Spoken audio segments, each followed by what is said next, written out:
Welcome to the Calculus, a collection of micro lectures, video lessons, and sample exercises. Let us compute the antiderivative of this given polynomial function.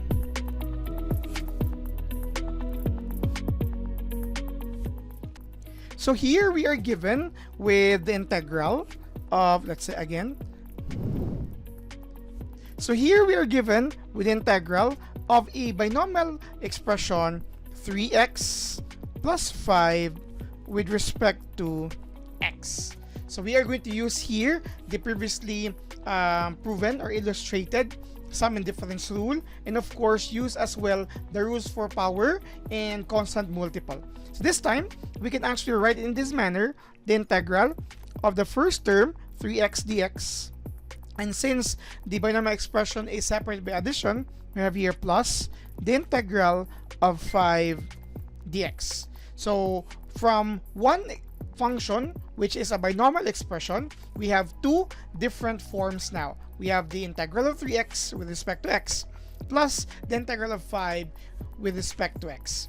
This time here, let's use the constant multiple rule because you have here constant numbers. So we can actually move that out. You have 3 times the integral of x dx, and we have here plus the integral of 5, we have here 5 and the integral of dx. Now, we know that for this form here, our n is equal to 1 when we use the power rule because it has 1 here. So we are going to have additional 1 for the exponent, and the entire exponent would be the denominator. So you have here this form according to the power rule, which tells us that the integral of x to the power of n dx, where n is not equal to -1, it's equal to x to the power of n plus 1 over n plus 1, and of course we have here plus c. So this is actually 3 times, you have your x to the power of 1 plus 1 over 1 plus 1 plus c. That's just for the first term.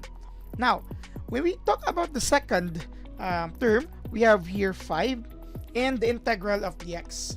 This is actually just equivalent to the same variable x plus c, because the integral of 1 is x itself plus c. When you try to take this and then solve for its derivative, the derivative, okay, of x with respect to x is just equal to 1, similar to the expression or the coefficient here.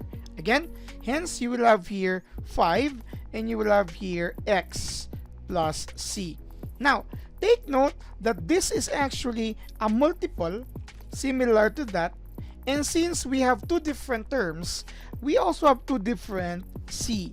So c sub 1 for the first term and c sub 2 for the second term. Now, for this video, we're going to illustrate the process of arriving at c. In the next videos, we're going to automatically apply a certain c, because as discussed previously, even if you're going to distribute that 3 here, this is actually 3, you have your x squared over 2 plus 3 c sub 1. Since c sub 1 is arbitrary constant, multiplying it by 3 will just simply result to another arbitrary constant. Similarly, if you have here 5x, you have 5x plus 5 c sub 2, similarly, it's still arbitrary constant. If we can proceed here and rearrange the terms.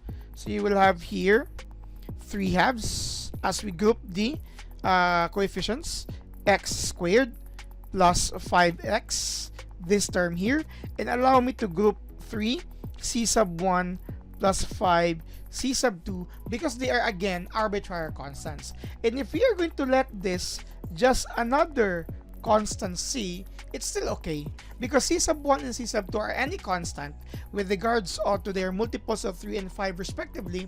It will still be an arbitrary constant, so we can just simply label them as c. So we have here 3 halves x squared plus 5x plus c. This is now the final form, and if you can see here, this form captures the antiderivative of the given function.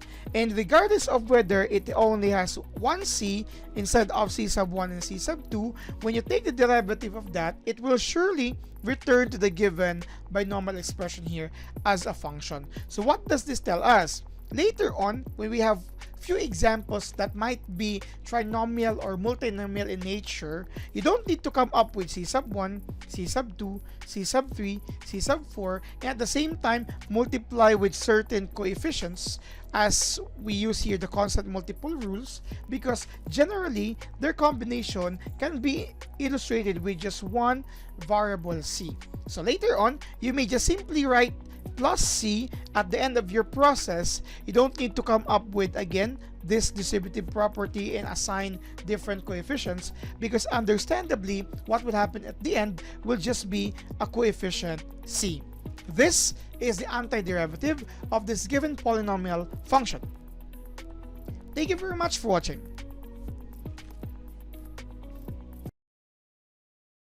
So what are you waiting for? Subscribe now!